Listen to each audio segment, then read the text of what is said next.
আমি সকলের কাছে শুনেছি যে আপনি খুব ভালো পড়ান স্যার। স্যার আমি তো পড়তেই এখানে এসেছি। স্যার আসলে আমি বিয়ের আগে তো সেরকম পড়াশোনা করার সুযোগ পাইনি, তাই এই সুযোগটার সদ্ব্যবহার করতে চাই। তাই ক্লাসের বাইরে গিয়ে নয়, আমি ক্লাসের থেকে আপনার কাছ থেকে পড়াশোনা শিখতে চাই স্যার। এখানে তো আমি তোমার মাতৃভাষা বা ফ্রেঞ্চে লেকচার দেব না। জানি স্যার, কিন্তু আপনি যদি আমাকে একটা সুযোগ দেন তাহলে আমিও প্রমাণ করে দেব যে আমিও ইংরেজি ভাষাটা বলতে পারি। আমি কথা দিচ্ছি স্যার আপনাকে। তাই বুঝি তুমি আমাকে চ্যালেঞ্জ করছো? এই কয়েকদিনের মধ্যে এই বয়সে এসে কলেজে ঢুকে আমার মতন ইংলিশ শিখে যাবে? না না স্যার, আমি আপনাকে চ্যালেঞ্জ করব এত স্পর্ধা বা অধিকার কোনোটাই আমার নেই। স্যার আমি আপনার কাছে অনুরোধ করছি, আমাদেরকে প্লিজ ক্লাস করতে দিন।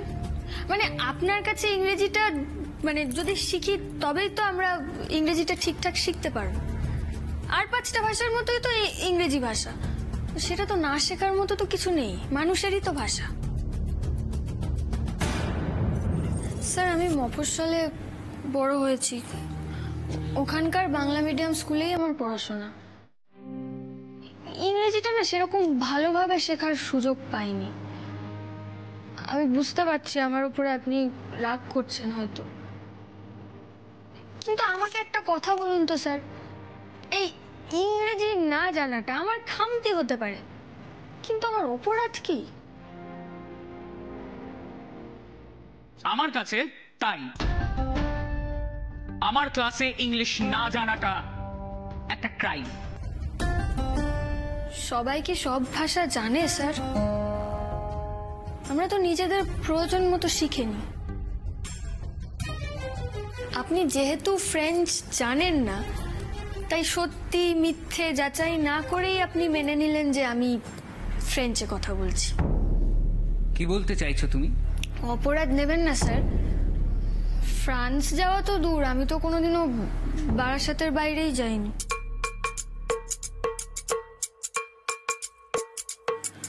হ্যাঁ, ফ্রেঞ্চ ল্যাঙ্গুয়েজটা চাইলে হয়তো আমি সত্যি সত্যি শিখতে পারতাম, এখানে তো অনেক জায়গায় শেখানোও হয়, কিন্তু আমার সেই সুযোগটাও হয়নি শেখার।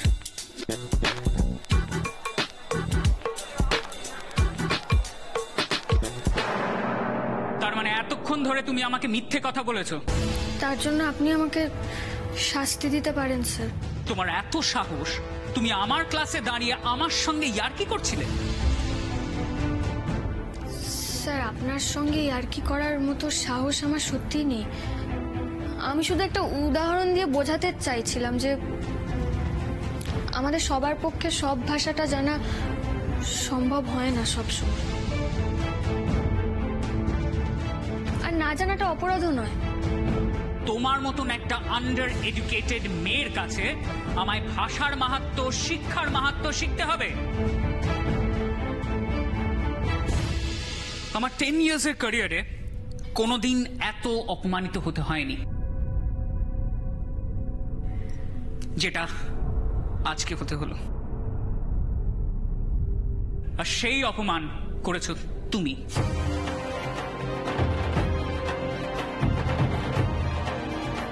আজ তুমি যেটা করলে এর ফল তোমায় ভোগ করতে হবে। ভেবো না এটা এখানেই শেষ হয়ে যাবে।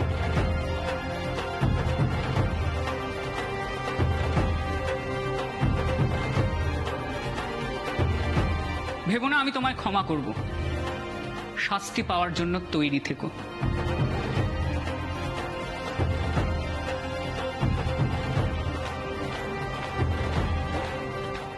এবার বকুল শেষ, ও জানেও না কাল লেজে পা দিয়েছে।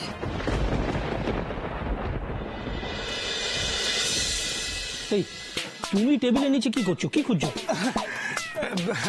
স্যার একটা ইম্পর্টেন্ট কাগজ খুঁজছিলাম স্যার। কাগজ? হ্যাঁ স্যার। কি কাগজ দেখি? কাগজ? ইস, অন্য মনস্ক হয়ে দীপকে ফাঁসিয়ে দিলাম। এবার এবার এবার এবার কি করে হেল্প করি ওকে? কাগজ।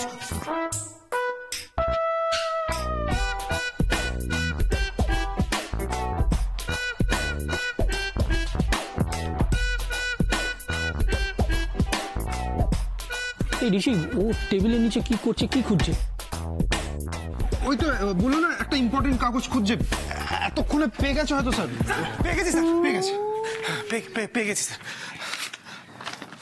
এটা তো সাদা কাগজ, এটা তুমি খুঁজছিলে? হ্যাঁ স্যার, স্যার আপনি তো জানেন স্যার ঋষি আমার বস। স্যার বসরা কেমন হয়, ঋষি আমাকে ডিকটেট করবে বলেছিল স্যার একটা কাগজে লেখার জন্য আর কি। যখন স্যার লিখছিলাম তখন কাগজটা হঠাৎ করে উড়ে পড়ে গেল স্যার। ঋষি স্যার তখনই রেগে গেল আর বললো যে ওই কাগজে নাকি আমাকে লিখতে হবে। তাই স্যার কাগজটা খুঁজছিলাম। ওকে দীপ, ইউ মে লিভ নাও, পরে ডেকে নেবো আমি। Okay sir.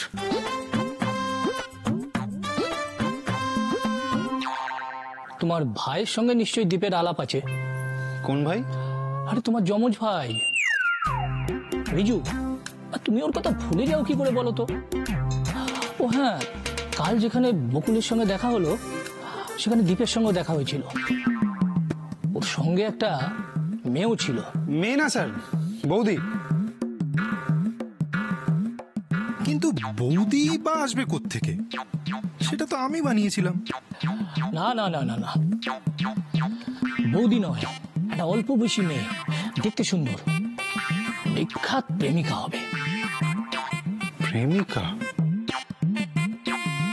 তার মানে বকুল সেই দিন একদম ঠিক গেস করেছিলেন, দীপ প্রেম করছে। কিন্তু কার সঙ্গে? আমাকে তো কিছুই বলেনি ও।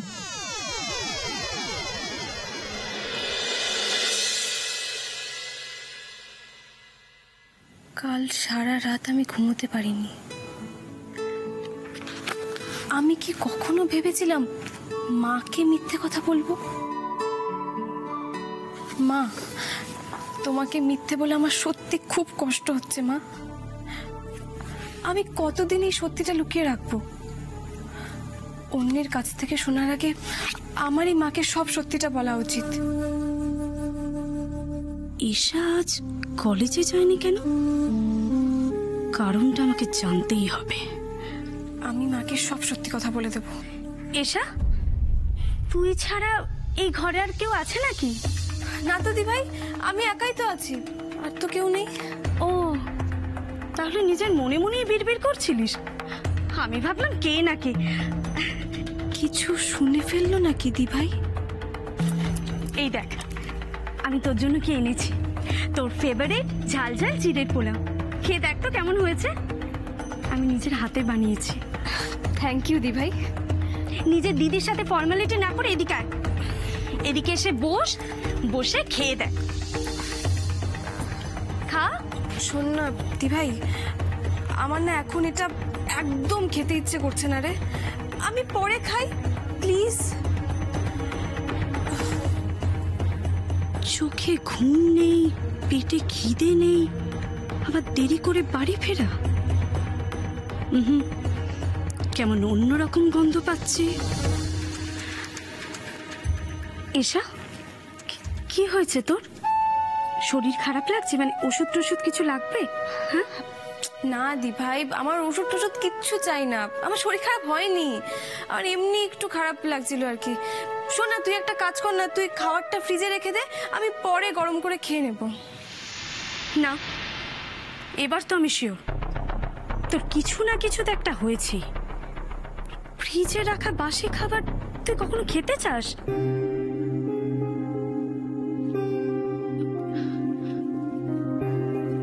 কি হয়েছে এসা?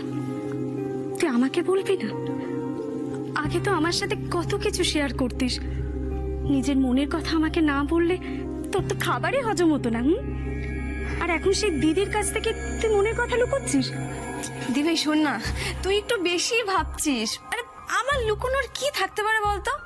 আরে কি বলতো, আমার না পড়ার চাপটা একটু বেশি বেড়ে গেছে রে। ওই তাই জন্য একটু টেনশন হচ্ছিল, আর সামনে আমার এক্সাম না, এই জন্য আর কি।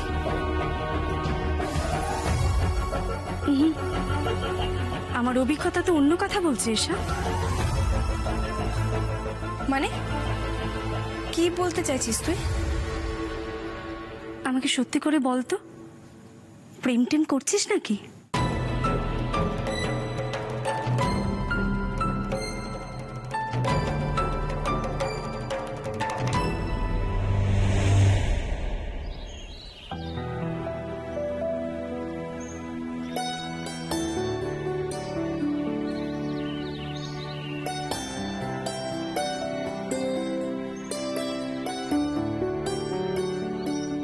সকাল থেকে এখনো অব্দি একটাও ফোন করলেন না তো উনি? অন্যদিন হলে এই সময়ের মধ্যে কতগুলো ফোন চলে আসতো। সময় মতো খেয়ে নেবেন, বৃষ্টিতে ভিজবেন না, কত কথা। আর একবারও মনে হলো না যে একবার আমি ফোন করে দেখি আমি খেয়েছি কি না বা কি করেছি। উফ, আমি আবার অকারণ বেশি বেশি ভাবছি আর নিজেই কষ্ট পাচ্ছি। কি রে, তুই এখানে একা বসে টিফিন করেছিস? আমার জন্য শুধু শুধু ঝামেলায় জড়িয়ে পড়লি, তাই তো? ঝামেলায় জড়ানোর কি আছে রে? তুই তো আমার বন্ধু। না রে বকুল, আজকের ব্যাপারটা না ঠিক লাইটলি নিতে পারছি না। এসারের চোখ মুখ যা হয়েছিল। ভেবো না আমি তোমায় ক্ষমা করব, শাস্তি পাওয়ার জন্য তৈরি থেকো। হওয়াটাই তো স্বাভাবিক। দিনের পর দিন অনেককে অপমান করেছেন শুনেছি। একজন স্টুডেন্ট ওনার আচরণের ভুলটা ধরিয়ে দেবে এটা উনি ভাবতেই পারেননি। দিনের পর দিন স্টুডেন্টদের উনি অপমান করে যাচ্ছে। অদ্ভুত, কোথায় টিচার হয়ে স্টুডেন্টদের পাশে থাকবে তা না। মানে এরকম করলে স্টুডেন্টরা ইংরেজি শিখবে কি করে? তুই ঠিকই বলছিস, কিন্তু আমার জন্য যে নিজের বিপদ কেন ডেকে আনলি বলতো? শুধু তোর জন্য নয়, তোর জায়গায় অন্য কেউ থাকলেও আমি এই কাজটাই করতাম। দেখ, স্যারের করা অপমানটা তোর গায়ে লাগেনি, কিন্তু আমার খুব খারাপ লেগেছে। আমার মনে হয় যে তোমাদের ফ্যামিলি স্ট্যান্ডার্ডটাই খুব low, it's not up to the mark. মানে তোমার বাড়িতে শিক্ষা দীক্ষা কালচার এগুলোর একটু অভাব রয়েছে, তাই না? তোমার বাড়িতে কেউ বোধহয় স্কুলের গণ্ডি পেরোয়নি। শুধুমাত্র একটা বিদেশি ভাষা জানে না বলে তার পরিবার তুলে অপমান করা হবে? আর এটা আমি দেখবো? পারবো না রে, এটা আমার পক্ষে সহ্য করা খুব কঠিন। যাই বলিস বকুল, তোর কিন্তু খুব সাহস। সাহস কিনা জানি না, আমি খিদে তেষ্টা সব সহ্য করে নিতে পারি, কিন্তু অন্যায় হচ্ছে দেখলে আমি একদম মুখ বুজে সেটা সহ্য করতে পারি না। আজ তোর সঙ্গে উনি যেই অন্যায়টা করেছেন, আরো অনেকের সঙ্গে একই অন্যায় করতে পারতেন যদি না আমি ওনাকে ওইভাবে আটকাতাম। আরে তোরা এখানে? ওদিকে টিনা ওর বন্ধুদের বলছে যে বকুল আজ যা করেছে কলেজে তাতে ওর মেয়াদ নাকি শেষ। টিনাকে তো চিনি, এই স্যারের সাথে মিলে যে কি প্যাচ করছে কে জানে। কি হলো? আরে দীপের প্রেমিকার খবর শুনে তুমি না আপসেট হয়ে পড়লে কেন? কি ভাবছো? কিছু না স্যার। দীপের প্রেমিকাকে তুমি চেনো না? না। আশ্চর্য, তোমরা দুজনে ছেলেবেলার বন্ধু, একে অপরের সব কথা জানো, কিন্তু এটা জানো না দীপ প্রেম করছে। না স্যার, জানতাম না আমি। তোমার মুখ থেকে তো মনে হচ্ছে তুমি সত্যি বলছো না। স্যার, এরকম একটা সামান্য ব্যাপারে আমি মিথ্যে কথা বলবো কেন? তাও ঠিক, কিন্তু দীপ তোমাকে বললো না কেন? তোমরা তো এত ভালো বন্ধু, জিজ্ঞাসা করতে পারতে। আসলে স্যার, এটা তো ওর পার্সোনাল ম্যাটার। ওর হয়তো ইচ্ছে করেনি শেয়ার করতে, আর আমিও তো ওকে ফোর্স করতে পারি না যে দীপ তুই আমাকে নিজের সব পার্সোনাল ইনফরমেশন শেয়ার কর আমার সাথে। ঠিক বলেছো, জিজ্ঞেস করাটা উচিত হবে না। এনিওয়ে, তুমি কাজ করো। আশ্চর্য, দীপ তো কোনোদিনও কোনো কিছু লুকোয়নি আমার কাছ থেকে, তাহলে এত বড় কথা না বলে থাকলো কি করে?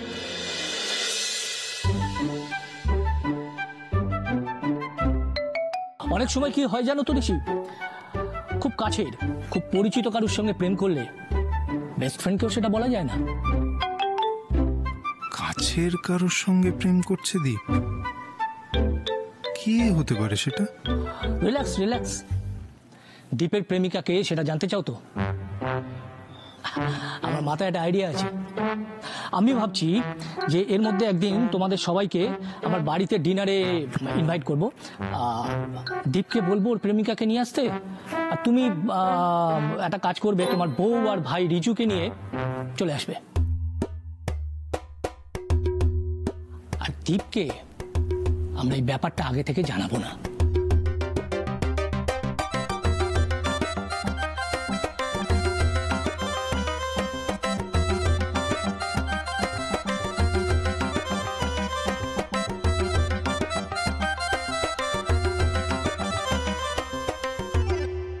এসব তুই কি বলছিস দি ভাই? প্লিজ এসব বলিস না, কারোর যদি কানে যায়।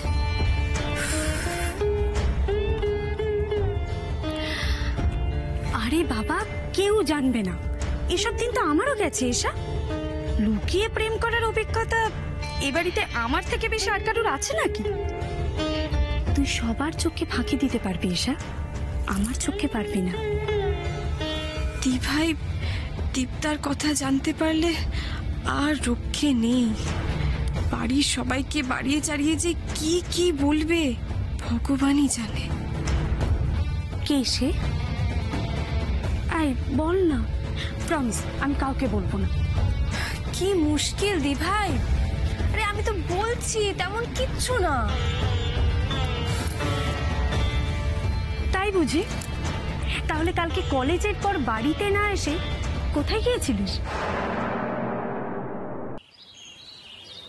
আমি স্যারের কাছে ক্ষমা চেয়ে নেব, তাহলেই তো আর কোনো সমস্যা হবে না, তাই না রে? কি জানি বাবা, এখন আবার আলাদা করে খটা করে ক্ষমা চাইবি, তাতে যদি হিতে বিপরীত হয়? হতেই পারে। এখন বকুল যদি গিয়ে ওর নিজের ভুলটা স্বীকার করে, তাহলে তো সেই ভুলের শাস্তি ওকে পেতেই হবে। ভুল করেছি একবারও তো বলবো না। আমার আচরণে যদি উনি অপমানিত হয়ে থাকেন, তাহলে আমি তার জন্য ক্ষমা চাইব। অন্যায়ের প্রতিবাদ করাটা ভুল নয়। তুই কি মনে করিস স্যার তোর কথা মেনে নেবেন? হ্যাঁ, আশা করি মানে অন্তত সেই মুহূর্তের জন্য আমাকে ভুল বুঝলেও পরে উনি আমাকে ক্ষমা করে দেবেন। এসা আজ কলেজে থাকলে আমাকে হেল্প করতে পারতো। দি ভাই, আমি তো বন্ধুর বাড়ি গিয়েছিলাম, আমি দীপ্তির বাড়িতে গিয়েছিলাম নোটস আনতে। আর এই কথাটা তো আমার মাও জানে। তুই কি এটার মধ্যেও কোনো রহস্য খুঁজছিস? ছাড় তো, এরকম নোটস আনতে আমিও সকাল বিকেল অনেক বন্ধুর বাড়ি গেছি। শোন, তুই ভুল বুঝছিস। এরকম যদি কিছু হতো তাহলে তো আমি বাড়িতে জানাতাম। তুই না এই ইয়ার্কিটা বাড়ির আর কারোর সামনে করিস না রে, প্লিজ। ওরা সবাই আমার পেছনে লাগবে। তুই বোকা নাকি? কাউকে একদম কিচ্ছু বলবি না, আর জানলেই তো সবাই ব্যাগটা দেবে তোর প্রেমে, বুঝলি?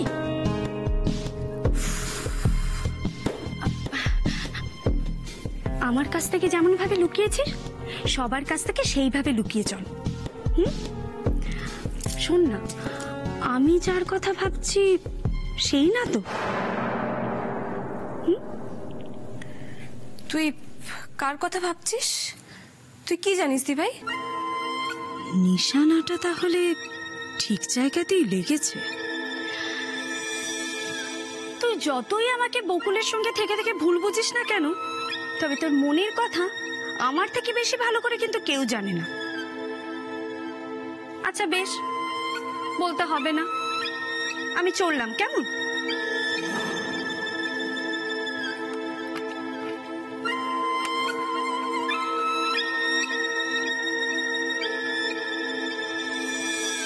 তবে আমি কিন্তু জানি তোর মনে কে আছে। ভাইয়ের বন্ধু দীপ। ঠিক বলেছি না?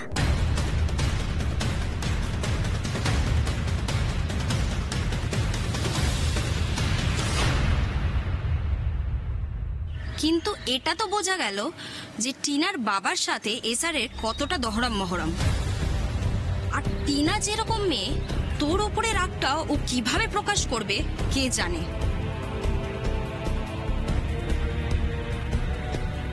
এসআরকে খুঁচিয়ে খুঁচিয়ে আরো কতটা উত্তেজিত করবে বুঝতে পারছি না। তোদের তো আমি এতক্ষণ আসল কথাটাই বলিনি। টিনা বলছিল ও এমন কিছু করবে যাতে কলেজ বকুলকে রাস্টিকেট করতে বাধ্য হয়।